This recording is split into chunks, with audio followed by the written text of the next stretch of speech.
I often hear the question, who is the leader of the Republican Party? Who's gonna be the leader of the Republican Party? We need a leader. We need a leader. We're conservatives. We're our own leaders.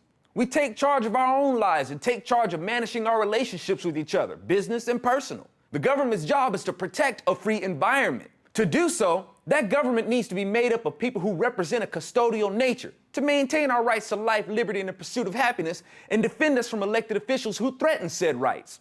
Obama isn't president because of his leadership qualities. Obama is president because he does what an official is supposed to do. He represents. We're a constitutional republic with a representative form of government, right? Obama represented. We can knock the whole hope and change thing all we want, and I agree, it's empty. But you can't ignore that Obama did represent hope and change to his base. Now, his base can hope all they want that Obama can lead us into this change, but the truth is, he can't. And actually, he shouldn't. Many in his base think we can afford this green technology, yet with what money? But that's okay, because Obama's going to pay for it with what money? He represents his base. Many believe that we should just release detainees from Gitmo without regard to where they're gonna go.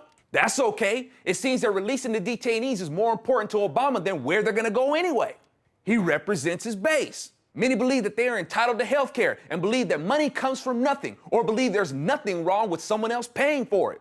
That's okay. Obama's going to keep letting money be printed, which is money from nothing, while still having to impose higher taxes to pay for his health care plan.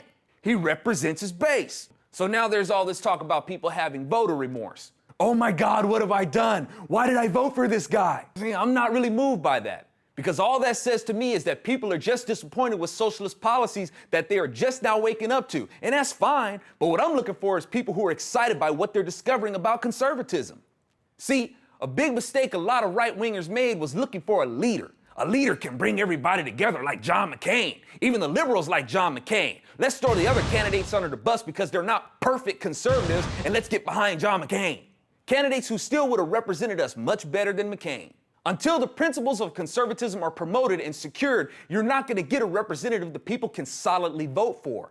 They'll just vote for the hype of the candidate. My suggestion is not to be happy about people getting their fill of socialism. The time to celebrate is when people get a taste for conservatism. Yes, there are a lot of people out there that are finding out that they're more conservative than liberal, but it's still like drinking molasses in the desert to them. If we do not establish conservatism in the mainstream pop culture and alternative culture, the only thing we can look forward to is continuous cycles of Democrats and Republicans switching power. That's why we need a third party! Yeah, let's switch power 3 ways instead of 2 to add to the problem, and in a country that's already divided, let's divide it 3 ways. No thanks. We need a strong conservative foundation to withstand the tides of liberalism and reduce them to the force of one of those greeny-weeny low-pressure toilets.